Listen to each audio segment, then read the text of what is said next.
Hey guys, Buildzoid here, and today I'm going to be answering a question that I've been asked, in my opinion, far too many times in the last couple hours. Is my X370, X470 motherboard, X370, X470, B450, B350 motherboard good enough for Ryzen 3000 series? Well, first of all, there's this lovely chart from AMD. If you have a B350 or an X370 motherboard, support for Ryzen 3rd gen processors kind of depends on how on your motherboard vendor. Because as you can see, selective beta BIOS update needed. So yeah, that's kind of that. But in theory, like I'd assume most high-end X370 motherboards should get BIOS updates that support the new CPUs, and probably even the B350s because the motherboard vendors kind of don't tend to care that much. They'll just I'm not sure. I'm not sure. When X370s, I'd expect pretty good support. B350s, it might be just all over the place. A320 is an awful, like, I don't know why A320 exists in the custom PC builder market, because it's not that much cheaper than B450 or B350, and it is way, way, way, way, way, way worse than either of the other two. So why A320 is a thing, I will like. I get that it's for OEMs, but why you would have an A320 motherboard if you're going to be, you know, messing around with this? Like, I don't know. Well, also A320 just straight up doesn't support 3rd gen. So that's your answer for those. Now, overclocking and that is my motherboard strong enough. So at stock clocks, the 8 cores and 12 cores and 6 cores, they'll be perfectly fine with any motherboard because they'll be within the 105 watt TDP limit. That, the highest 12 core is 105 watt TDP part. And the thing about Ryzen is that Ryzen, like Intel CPUs, will actually boost higher and violate its TDP based on how good your motherboard is. So if you use an X470, like a high-end X470 motherboard, those motherboards have a higher TDP limit programmed into their BIOS than like low-end B450s. And if you have a 2700X and you run it on an X470 motherboard, its all-core boost will be higher than if you run it on a B450 motherboard. So you'll see the same thing with the 3rd gen CPU. I'd assume you'll see the same thing with the 3rd gen CPUs, where if you take the 12 core Ryzen and you run it in an X470 or an X570 motherboard, it's going to perform better at stock than if you run it in a B450 or B350 motherboard. There are also, of course, some pretty bad X470 and X370 motherboards, but those should really I just consider those honorary B450s or honorary B350s because, quite frankly, they're not that different from their B350 or B450 counterparts. Like, say, this board right here. This is actually a pretty, like, out of the low-end X470s, this thing's actually pretty decent. But the thing is, this has the same VRM as this, and this has a way better VRM heatsink. And this is a B450 board. So, yeah, this is an honorary B450 as far as I'm concerned. It has an X470 chipset, but it doesn't reflect it in the build quality basically at all. Though there are much worse X470 motherboards out there than this. Like this, out of the cheap ones, this is one I actually rather like. There's also motherboards like the X470 Master SLI from ASRock, which is absolutely bloody terrible. And then the X470 Ultra Gaming from Gigabyte, which is marginally less terrible than the X470 Master SLI from ASRock. Anyway, so, BIOS updates will be a requirement. And so let's just go through the different chipsets, and I'm just going to fire off motherboards, some thoughts on the higher end motherboards because, the low end motherboards, well, actually, the thing is, from what I've been hearing, by the sounds of it, the 8 core Ryzen 3000 CPU should not pull more power than an overclocked 2700X or even an overclocked 1700 or 1700X. So you might actually be able to get away even with like low-end B450s and B350 motherboards. If you buy a 6-core Ryzen 3rd gen CPU, go to town. You can run that thing on anything. It's a 6-core. It doesn't have enough cores. It won't pull enough current. You can go and, like, honestly, even like cheap B450s should be more than capable of blowing up the CPU before you blow up the motherboard. So, yeah, that's kind of that. So if you go for the 6-core, you can just stick it in whatever. I'd actually say it might be a really good idea. Like once the CPU is released, it might actually be a really good like cost efficiency idea, where it's like if you're buying the 6-core, you can just buy like a cheap B450 or an X470. I like if those boards go on sale, I would say that's actually a really good purchasing decision, because it might be way cheaper than buying a B550 or an X570 motherboard. And you could actually end up with a motherboard that has a better feature set overall, because it's a discounted B450 board compared to a brand new B550 at full price, right? So, or a brand new X4 or a brand new B550 versus a discounted X470 board, right? Like it depends. I'm not sure what's going to happen to the old motherboard prices, but if the prices drop and you're buying a 6-core or an 8-core, that might actually be a really good way to get a good motherboard for really cheap. You do obviously, and PCIe 4.0 is actually restricted, as far as I know, only like it's exclusive to X570. So, you know, you wouldn't really lose much going from like B550 to X470 or B450, as far as I'm concerned. But we'll see. Maybe there'll be something special about B550, but I have doubts about it. Because it's probably similar to the B450 or X470 chipset, same as how X370 and B350 are actually, as far as I know, they might be the same silicon with like different features enabled. So anyway, so that's that. So the 8-core and the 6-core, you can just like 6-core definitely you can just throw it at just about anything, which has been true with the Ryzen 6 cores for a while. They just don't pull that much power. The 8-core CPUs, I would say you'd want at least a good B450, but you know, and by good B450, like this is a really good B450, but even something like this would be okay. So the 8-core I wouldn't be super concerned with. Now with X370, there's a pretty big gap in terms of build quality between like X370 and X470. Like X370 really is closer to B450 in terms of motherboard build quality than it is to X470 for some motherboards. So, you know, with X370, I'd say the 8-core, if you have a random X370 motherboard, the 8-core is probably where you want to stop. But there's a few motherboards on X370 where I'd say the 12-core is totally fine, and, you know, you could potentially modify the VRM cooling by, say, zip tying a fan to it, enough that you can run the 12-core as well. So, Crosshair 6 Hero, that's an 8-phase, 40-amp power stages. 40-amp dual NFETs on that motherboard. It has a pretty solid heatsink. I'd say you can totally get away with a 12-core on that and overclock it. You can totally overclock the 12-core on that motherboard. The 8-core would be absolutely no problem.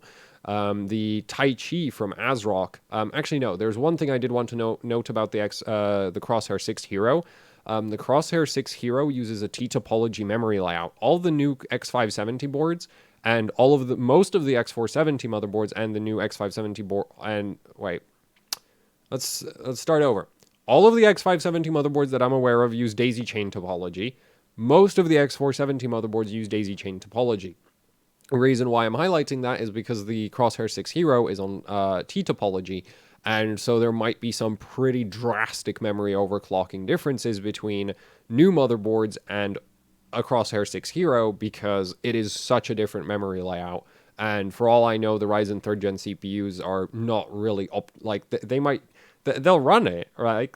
It'll still run, but you might be significantly limited in maximum memory frequency because the memory controller will be optimized for daisy chain, and you stick it on a T topology board and it's just going to be like, well, I don't work with this. What is this? I have no idea how to run these traces, how to deal with this memory layout. And your memory overclocking might be restricted, you know, like it could be as much as a gigahertz in the worst case scenario. Like it depends again how it clocks. And by that I mean the Crosshair 6 Hero might be topping out in the 3600 megahertz range, while the X570 motherboards might be topping out in the 4600 megahertz range, right? So, or X470 boards might also be able to get into the 4600 megahertz range. I'm not sure how much of a difference there is going from the X470 daisy chain layouts to the X570 daisy chain layouts. We'll see. But yeah, that is one thing with the Crosshair 6 Hero, is just like it's probably not going to be optimal for memory overclocking, but core overclocking, I think you're going to be completely fine. Then there's, of course, the X370 Taichi, which, as far as I know, runs a daisy chain topology, so that one should be at least on par with X470 motherboards in the memory overclocking department. Kind of depends also what ASRock does with their BIOS, because personally I've found that their BIOS it's really good at getting high frequencies to boot. It's not so good at making them even remotely stable. So yeah, but if you fiddle around with it, I would assume you should be able to get a pretty high frequency running on the X370 Taichi, same as like the X470 Taichi, because those boards are basically identical. The X370 Taichi has a stronger VRM than the Crosshair 6 Hero, and I'd say that board is totally viable for the 12 core, like maxing out the 12 core. It could probably even max out the 16 core for core clocks. Memory overclocking, you know, might again be better on the newest boards, but I'm not sure. We'll see when, like, I want to, like, if I get the chance, I'll test that out. Actually, well, considering that I'm going to buy at least one of the Ryzen 3rd Gen chips, I'll definitely test that out. Like, you know, definitely going to test that out myself with the X470 and the B450 boards that I have. Anyway, so yeah, so Taichi and Crosshair 6 Hero are great. There's also the Crosshair 6 Extreme. That one, VRM-wise, is again fine. Memory-wise, I think it's also a T topology board, so it might have the same issues as the Crosshair. Like, it might have the same, like, I have the same memory overclocking concerns with that as with the Crosshair 6 Hero. Then we have the other high-end boards from, like, Gigabyte with the X370 Gaming 5 and the Gaming K7 on X370. Neither of those boards is particularly impressive in the VRM department, as they have 6-phase V-core VRMs. Which for the 8-core, not a problem. For the 12-core, kind of concerning. You might have to smack, like, you'll probably have to put a, like, zip tie a fan to the VRM heatsink or something. And the 16-core, I would say, is a bad idea. That just is a straight up bad idea to run with one of those boards, because the VRM heatsink on them is so bad. That 6-phase VRM, in fact, is not far off what you would see on some R9 390s, and you know, those are very high power consumption, power draw GPUs. But the thing about GPUs, they have much better VRM heat sinks than most motherboards. So yeah, that's kind of that. Also, if you're buying a 16 core or a 12 core, I assume you're doing some kind of proper multi-core workload, like video rendering or, you know, 3D rendering or something that maxes out the entire CPU for extended periods of time.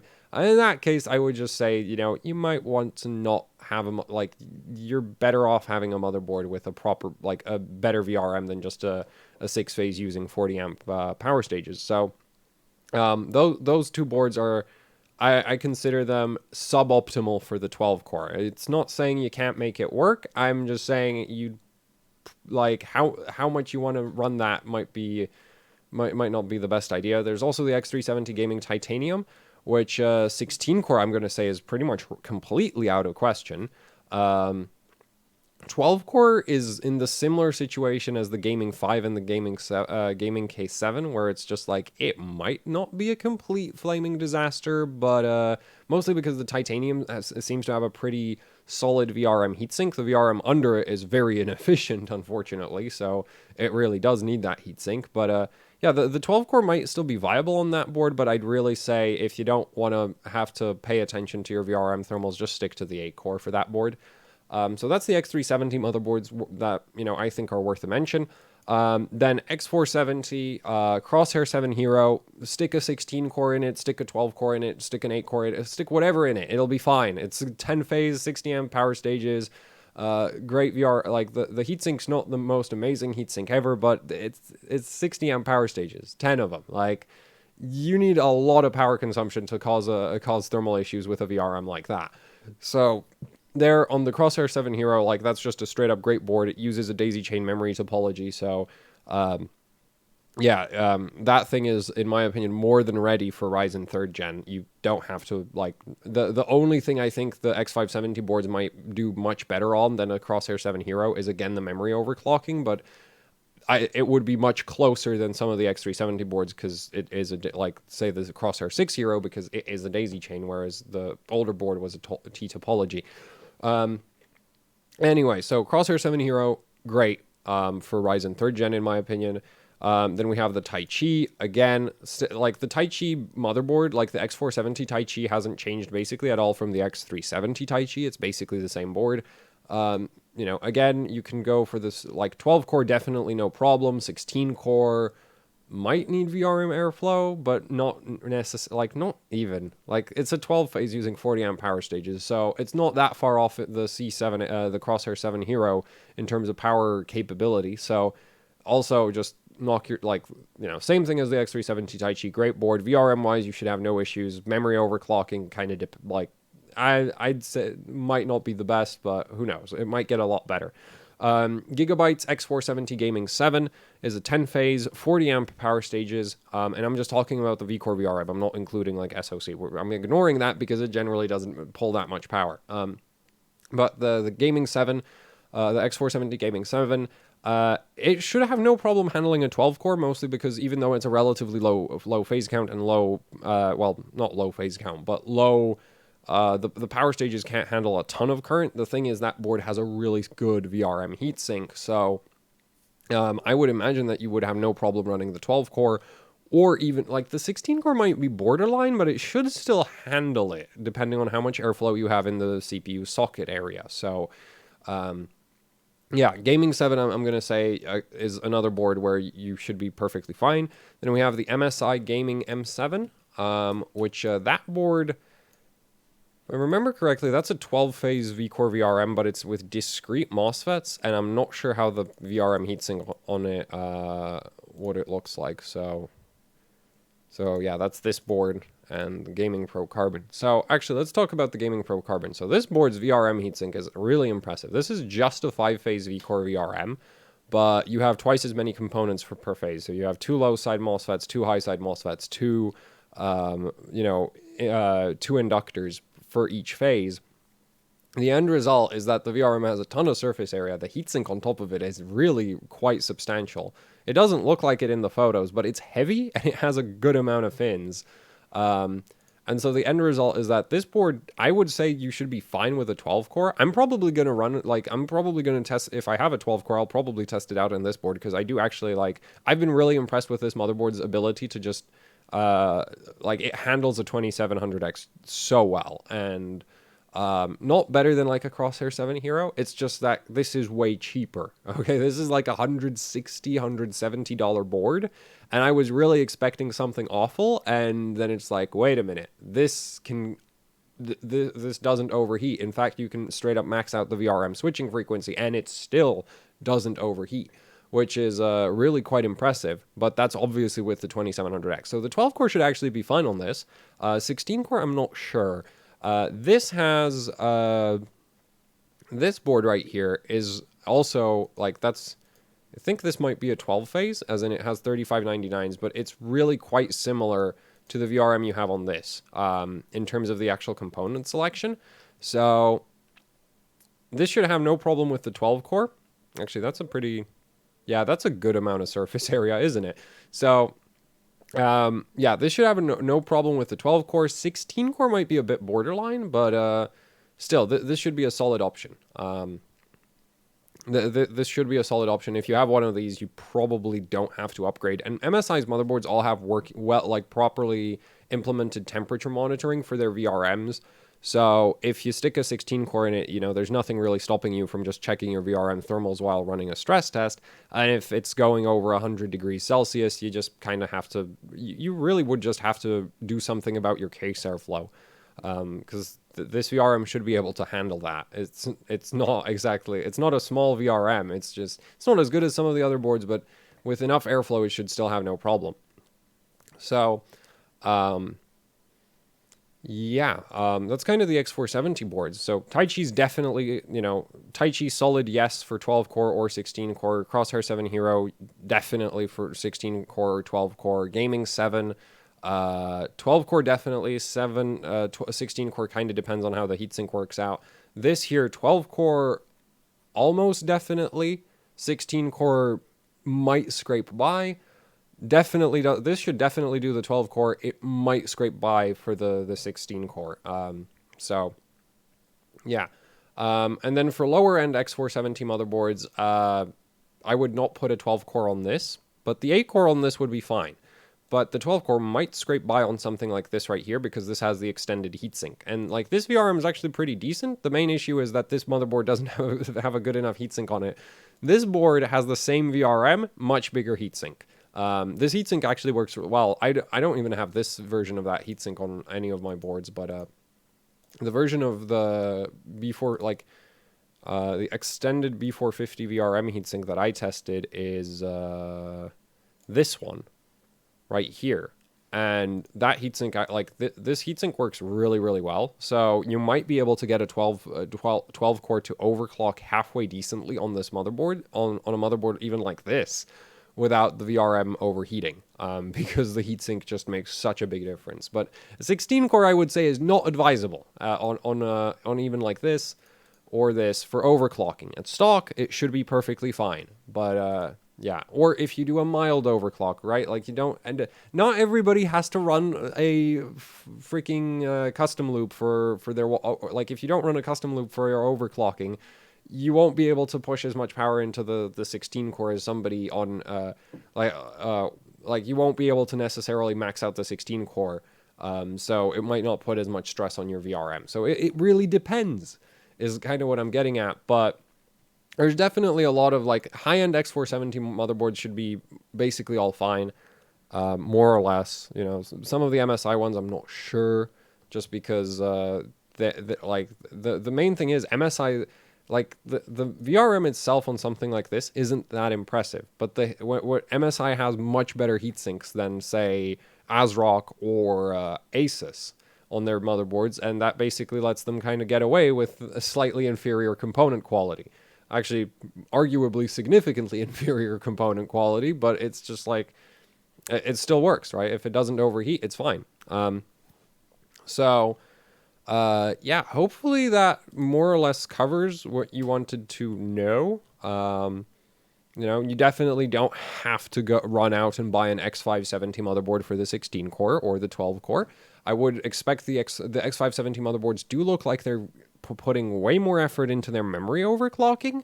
So you might find that that is where you see the huge difference, where it's like X570 absolutely destroys X470 in memory overclocking, but CPU core overclocking, top-end X470 boards shouldn't be like outclassed. Though it is worth noting the new X570 motherboards have significantly better VRMs than the X470 boards, but you know, with the VRM, it's basically you need there's like a minimum requirement, and once you reach it, going past it doesn't really make that much difference anymore. So yeah, that's kind of that. If you're going for low core count, you know, X470, B450, X370 should be fine.